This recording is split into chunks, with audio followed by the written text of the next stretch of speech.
For more than 2 decades, we've been educating our listeners about financial topics that are most important to you. Do you have enough money to retire?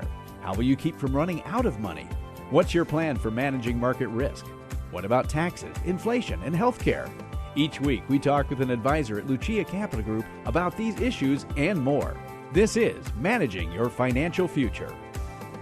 Yeah, this is Managing Your Financial Future. Welcome back to the podcast. Johnny Dean, your podcast host, and the other guy here is Professor Rick Plum, certified financial planner, professional, and accredited wealth management advisor. How do you like being called the other guy? Okay. Yeah, you've been called worse. You've been called worse.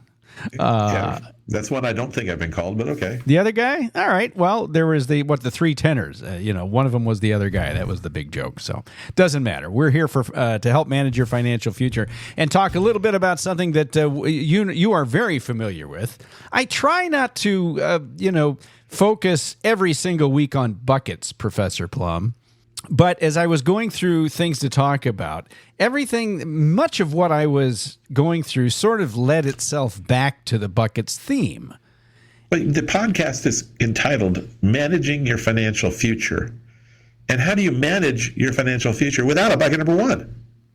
Well, I mean, you can try, but it's not, I wouldn't think it's going to work very well, quite frankly.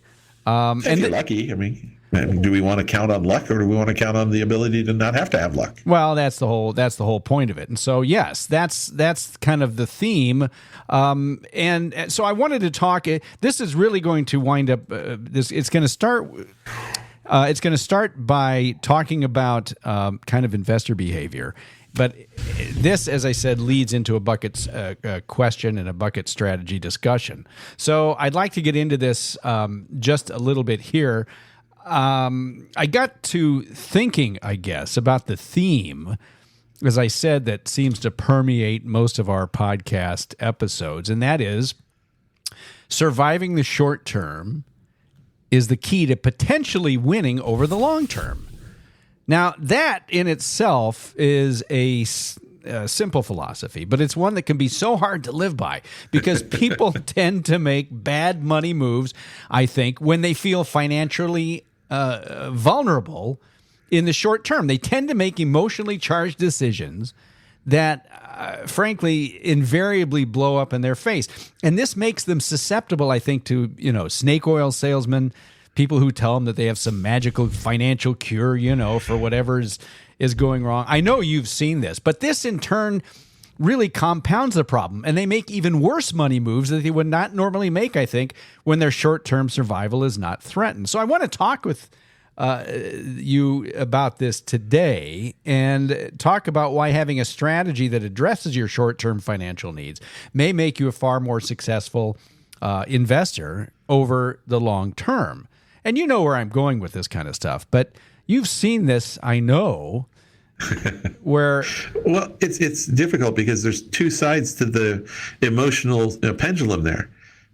People want to be protected for the downturns, and so that's where we try to keep enough cash or cash equivalent type investments to withstand that downturn that you talked about. So when the markets are going down, people become fearful of their cash flow. But if they have enough cash, if they need $10,000 a year and they've got $100,000 in cash, they're pretty good for 10 years on that market downturn. They're feeling a lot better. If they only have 1 year or 2 years, then they may start thinking that, well, after a year, I'm going to have to start selling things. And unfortunately, sometimes selling things after a year, and when we start into a downturn, that's a bad thing to do.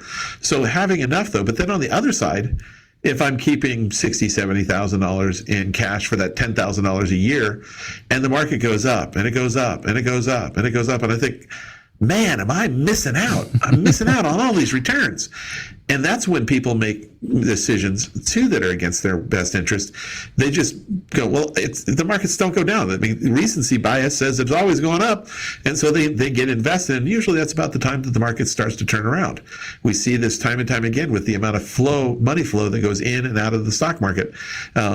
People tend to invest when the markets are high, and they tend to divest when the markets are low, which is the exact opposite of what you should be doing. So having the appropriate strategy in place, talking about the strategy, understanding the strategy, knowing the strategy, why you're doing it, and living with it will help over time. Yeah, it's been said that, and I agree with this completely, financial plans tend to fail more often because of behavior, not bad math. Very much so. It's the deviation of the plan that I think often gets people in trouble. And that's why we talk about this so much, because we really attempt to deal with this by talking about things like the bucket strategy. So what we wind up with, I love to read, and one of my favorite, and I've mentioned him before, podcasts to listen to, and my favorite authors is Morgan Housel, because he's all about investor behavior and what sort of human behaviors can influence what you do, not just in financial circles, but everywhere. And he brought up an interesting point about people, and it really relates to this whole idea of short-term financial vulnerability. And he said, if someone comes to me and they say, "Hey, I've got an investment for you that will, triple your money in the next 30 days, guaranteed, it will triple your money in the next 30 days." He says, "Well, I'm going to sit there and I'm going to say it's an obvious scam. I will tell him to get out. I want nothing to do with this." But he said, on the other hand, if I were in dire financial straits and I owed a lot of money to a lot of people over the next 30 days, and I may lose my house, my family can't eat and all this stuff, he said, I may just at least listen to you. I may consider it. Depending that on person's got nothing to lose. They're going to lose everything anyway. So what the heck? Shoot for the moon. Well, but and that's the problem. It's the exact same situation, but the circumstances are a little bit different. Somebody's got short-term money problems. They're more inclined to listen to somebody who, as I said, winds up being some kind of a snake oil salesperson. And so this is why it's important to stick with a strategy. So, Professor, in order to deal with this, obviously, if you're a long-time listener, even if you're a short-time listener to this podcast, you know what we're talking about. This is why you set up what's called a bucket one, taking some of the money away from the volatile areas, equities, and putting it into something that's a little bit safer. So let's talk about that for just a second. Well, you made a correct statement. It's taking it away from the volatile areas to avoid the risk of a permanent loss in value. Risk is the permanent loss of value. Volatility is day to day. It happens. And so the only way to avoid the risk in the short run is to not play that game, not play the stock market game, at least not in the short run. Now the debate becomes, what's a short run? The short run isn't a week, 2 weeks, 5 weeks. It's not a year. It's a couple of years, it's minimum. And most of the time, we're talking about 4, 5, 6, 7 years just to get back out of a downturn, just to get back to even, let alone make a return that we could have been earning, just by not taking any risk. And so bucket number one, there's basically two sides to bucket number one. Bucket number one is the emergency fund, which pretty much everybody should have, although what constitutes an emergency fund is different depending upon where you are in your life cycle. And then what we would consider a true bucket number one, which is the money that I am expecting to spend over the time period that I've designated for bucket number one. Now, when we look at bucket number one and we look at spending money, we look at not 1 year, not 2 years, because the average downturn lasts 18 months, and 1 to 2 years of cash only gets me to the bottom, and then I have to sell anyway with my rest of my assets. So we look at a larger bucket number one to be able to support 5, 6, 7. We like 7 years worth of cash equivalents, or low volatility, prioritizing return of principal in bucket number one. And that way, the market goes down like it did in 2020, I'm not worried, at least not from a financial standpoint. 2020, there was a lot of other things to worry about. 2022, I wasn't worried. I've got plenty of money to live off of. I've already identified what I need to live, and I've built up bucket number one. I know it's there. And so whether it's 2007, 2008, if I retired in 2007 and I had an appropriate bucket number one, it took me 7 years. It took me all the way out to 2014. So that 2008-9 downturn that happened, I watched it from afar. I did not participate in that risk of that downturn, of having to sell and turn something that is temporarily down into a permanent down. And so we're looking at how do we avoid the unknown of the future, especially in the short run being even up to 5, 6, 7 years. And so we like to fund 5, 6, 7 years worth of bucket number one. And then what you can do is, let's say like easy math, I'm not going to add rates of return on this, but if I need $10,000 a year, I want to have $70,000 in bucket number one. That I know will give me $10,000 a year. Now I'm going to put it into a money market account. How we invest bucket number one, prioritizing return of principal, is you can do different things. You can do a ladder of CDs. You can do a ladder of treasuries. Mm-hmm. You can do a combination of all these different safer investment ideas. You could use a CD and or a treasury.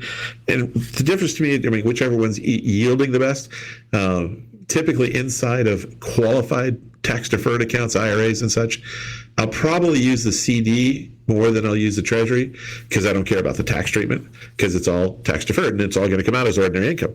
When I'm dealing with a personal account in bucket number one, I'm looking at what is my real rate of return. I'm looking at the treasuries. I don't have to pay state income tax on it. So if they're pretty close to, if I'm in a high tax state, if I can get 4.1 on a 1-year CD and 4.0 on a treasury, I'm going to take the treasury, even though it's slightly lower in yield. But after taxes, I get to keep more money. Yeah. But if it's 3% instead of 4%, well, I'm going to take the CD. Even after paying taxes, I'm going to have more money. So we have to play that game when we deal with bucket number one in personal accounts. Taxes, influence decisions. Yeah. But we're also looking at what is it that I need to have there. I don't want to have everything in a 5-year CD or a 5-year fixed annuity if I need money next year and I can't get to the money because I got a surrender charge or what do they call it, substantial penalty for early withdrawal. So we have to ladder things out. We have to look at what's appropriate. We have to basically bucketize the bucket. Yeah, and what this is, what it all boils down to is, and kind of the theme here of this episode, is that survival is more important than trying to maximize any types of returns. You would love to have good returns. You would love to have great returns, but it's not the core driving principle. Unfortunately, people are too often wired to try to, boy, look what's happening over there, man. Look at that. Look at that S&P. Boy, that's going nuts. During times of when the market's going up, which it tends to do more often than it goes down. But on the other side, it's when the market's going down, as you said, people tend to want to jump out. They want to do something. They want to do something with that bucket three. But if we can keep people from having to worry about that and say, let's just focus on the short term. Short term, no matter what the market's doing, you've still got a cash flow. That's the goal of doing it this way. I can meet all my expenses and enjoy the time based on my goals, not what the market's giving me at any given moment of any given day. And this tends to make you a better investor. This tends to, only because it takes away the fear, usually, or at least that's what it tries to do.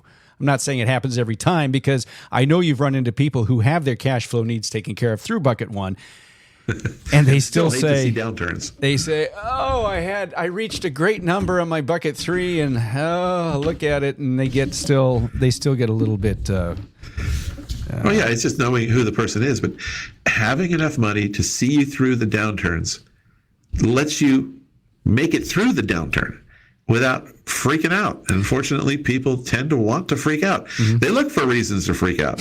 But if we can control that side, then the rest is fine. The amount of money that you're losing on the upside when the markets are doing great, you have money in bucket number 3. You have money in bucket number 2 for when the markets are going up.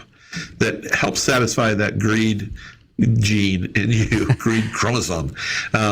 But it's that we're trying to protect against the downside, but we also have money available for the upside. Sure. So you get the best of both worlds in that respect.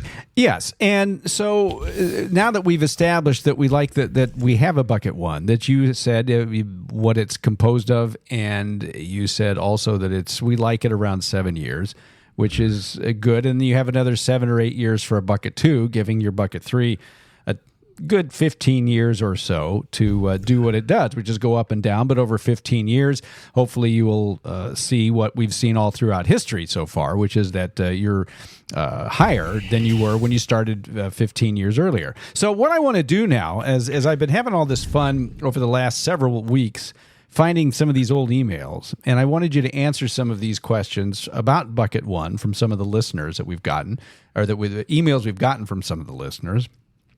Because again, even though some of these are several years old, they're still relevant. These kinds of questions never go away.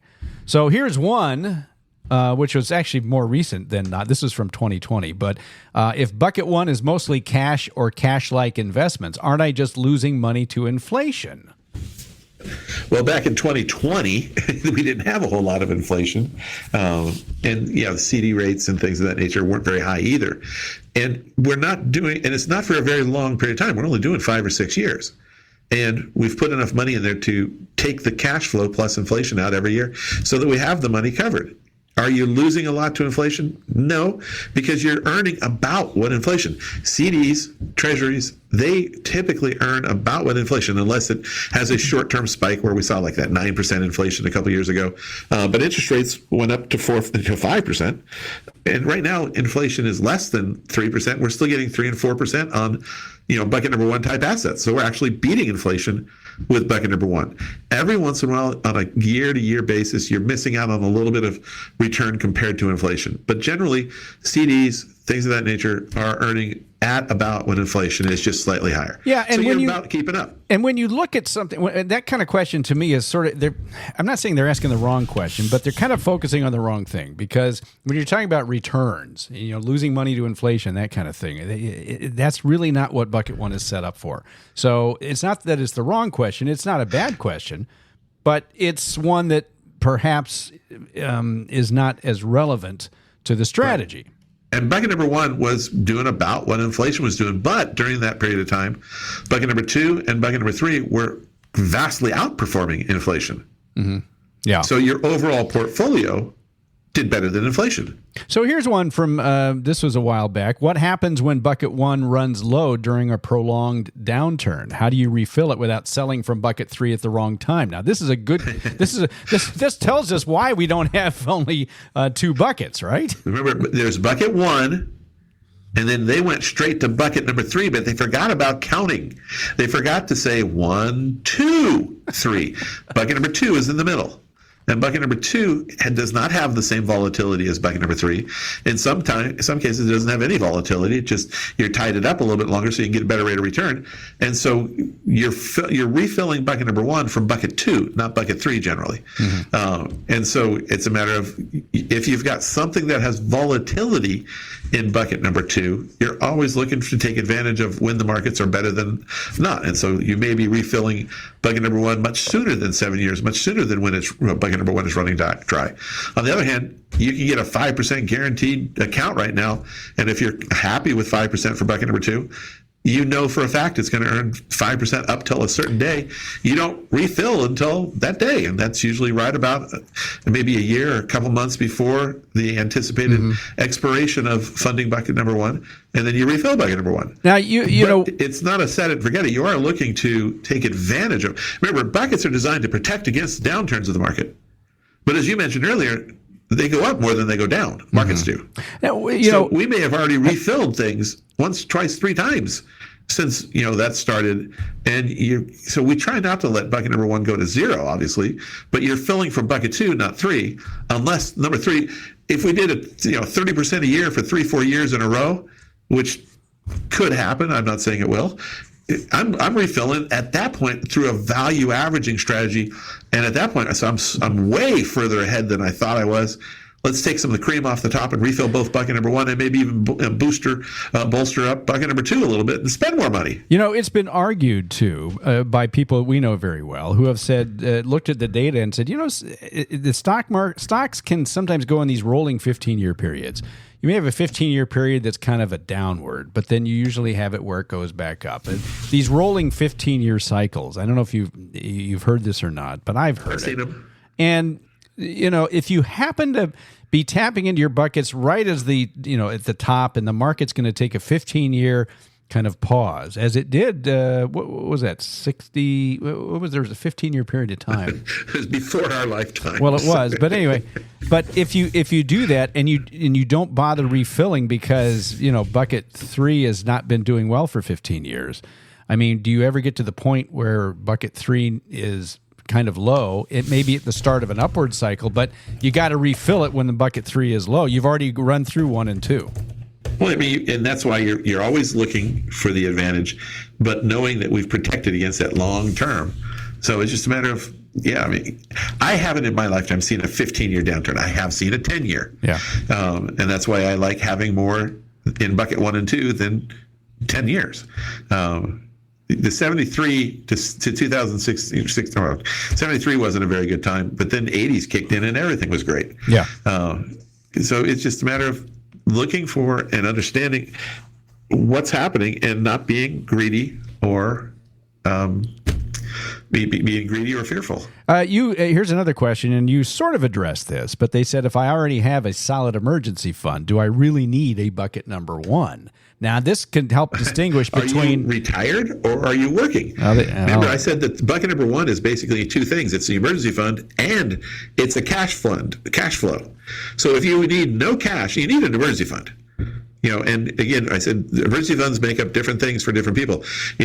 Decades ago, to me, an emergency fund was an unused credit card.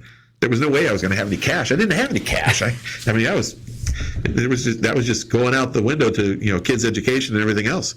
But once you build up your cash flow and you build up your emergency fund, that is over. And I keep my emergency fund in a separate account that has a emotional wall between it and me. That emergency fund is over there and it doesn't get touched. It takes a lot for me to want to get into that account. But then I have my ongoing working accounts, and I'm not retired yet, so I don't have a true bucket number 1 in that sense.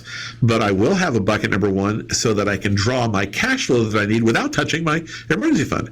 The emergency fund is for unknown, unexpected emergencies, not for known expenses that I know I'm going to have every month. If I need $5,000 a month, that's not an emergency. That's spending. That's a different game. Yeah. It doesn't. It may take the same type of investment, but it's not the same dollars for the same things. I'm going to use 2 different areas. I'm going to use an emergency fund for emergencies, and I'm not going to use that for my cash flow. Yeah, and that makes sense because they're two different things that they need to problems or issues that they need to solve. Now, here's one that was way back. During interest rates, around 0. And in a low interest rate environment was the question. In a low interest rate environment, does that change how you structure bucket 1 or what goes in it? Now, we are higher than we were 10 years ago or whatever. But we could very well at some point see interest rates go back down again. How does a really low interest rate environment affect how you structure bucket 1 or what goes in it? Well, it affects how we structure the overall portfolio as far as what we do from other things. And when interest rates were extremely low and stayed extremely low for a long period of time, we would carve off a piece of bucket number 3 and use alternative investments that are high cash flow but don't have access to principal right away. They may be tied up, they may be illiquid, but they have high cash flow. And so instead of using that cash flow at a dollar cost average into stocks and grow and use it for a total return asset in that respect, we would use it as a cash flow generator to lessen the reliance on bucket number 1. So we wouldn't have to put as much money in low yielding 0%, 2%, 1%, CDs and treasuries at the time. So, but the rest of it, we're still looking at the same thing. Even though interest rates are down or were down, we were still looking at what's the best we can do on a fixed account, what's the best we can do in a treasury, laddering them out. And instead of getting 4% like we can get now, give or take, maybe we were only getting 2% back then. But inflation wasn't as much, and we didn't have to inflation index, and we didn't have to inflation adjust as much. And so it worked because we weren't in the 1980 stagflation where interest rates were high back then, but it's just a matter of it does work the same way, but we look at the overall portfolio to do a little bit better in other ways. Yeah. Here's a question about having, and this again goes back to each individual's personal risk tolerances, investing styles, and all that. But is there ever a time, the question was, when having too much in bucket 1 could actually hurt your plan? Now, I know you've seen people, and we talked about it earlier in this episode, who are they just don't care much for stocks. They It just they don't makes care much for volatility. Yeah, they don't. They're happy to take a return, but even if they know they don't need the money and they're probably not going to touch it, but it's like I just cannot stand to see anything go negative. And so I'm sure you've set up plans where people have more than you would normally have in, say, a bucket one or a bucket two, more in non-volatile assets. Does that ever? They said hurt your plan. I don't know. The only time it hurts your plan is if you're in a position where you need the return of the long-term growth bucket. You need that juice. You're 55, 60, and you're retired, either by choice or not your choice, but you're retired and you're living on your investments. And you're also very risk averse and you do not accept volatility. You may not be able to get the cash flow that you want for the rest of your life because you don't have any growth in the account. But most people I see that are in that position where they have very large safer accounts, bucket number one, as we would call it, are in a situation where they don't need much from their portfolio. And even with, if they've got $1 million and they need $10,000 a year, maybe, they can be all in safety. That's a 1% rate of return, and even at that point, they'll still probably give their kids more than what what they have now, and keep up with inflation. The problem is when you you need that juice. You need some money in growth. You're younger, you just have to have that return, and you are emotionally unable to accept that return, that volatility to be able to achieve that return. That's the only time it can affect the overall plan. If you have too much money in bucket number one and you don't need to spend it, so what? Okay, you could have made your kids richer. I ran into a couple the other day. They don't have any kids. They've got a couple of nieces and nephews, but they don't know them that well. They're on the East Coast, or the nephews are on the East Coast. They're over on the West Coast. They don't see them all that often. So if they don't leave them $1 gazillion, it's not going to hurt them. But they're very secure. They use very high safety type investments because they don't need much for their portfolios. They've got good pensions. Is it hurting them? They sleep really well at night. And they are very comfortable with what they're doing. And they're very comfortable with if they spend down their money a little bit and they leave a little bit less to these heirs that are not direct descendants, they're fine with that too. They're very, very comfortable. There's no reason, even though they're not earning the big money in the stock market up until recently, and don't expect to earn big time returns going forward, they are totally set and fine and happy with it. Yeah, so it doesn't hurt your plan. As you said, the only time it can is if you require that growth that really only equities may provide. You're just not going to get the growth out of a CD, treasury, and that kind of stuff that you may need. So, but that's the only way it's going to hurt it. The whole point of all this, Professor Plum, is to quote Morgan Housel again, you don't need the highest returns.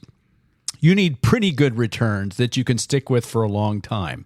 What was it? There was a study done. Somebody who was in an investment manager who was only in like the middle of the pack, never the highest earner, never the lowest, but in the middle of the pack, did better than 90% of those who were either on top and then on the bottom.